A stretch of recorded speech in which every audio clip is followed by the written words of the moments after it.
আসসালামু আলাইকুম সবাইকে জানাই শুভ নববর্ষ। নতুন বছরে অনেক অনেক শুভেচ্ছা আর ভালোবাসা রইল। নতুন বছর সবার ভালো কাটুক, সবার মনে সব ইচ্ছা আল্লাহ পূরণ করে দিক। আর আমার জন্য অবশ্যই সবাই দোয়া করবেন।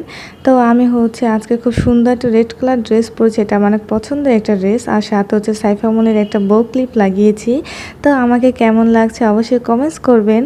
তো সকালবেলা যেহেতু শ্বশুরবাড়ি মানে অনেক রান্না বান্না কাজ টাজ তো করতেই হবে। বিয়ের আগে তো সকালে রেডি টেডি হয়ে সবার সাথে ঘুরতে বের হয়ে যেতাম, এখন আর সেই সুযোগ নেই। কাজ টাজ করে সময় পেলে তারপরে বের হওয়া।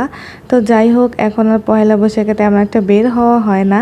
তো আজকে কি রান্না করলাম সেই ব্লগটাই শেয়ার করব। যেহেতু বছরের প্রথম দিন, তাই একটু ভালো মন্দ রান্না করতেই হয়।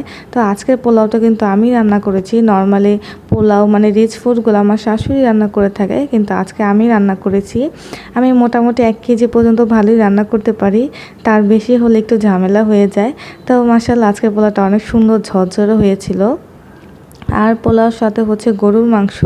পোলাও সাথে গরুর মাংস না হলে আসলে ভালো লাগে না। সাথে গরুর মাংসটা রান্না করছি, প্রায় অলরেডি আমার রান্নাটাও শেষ।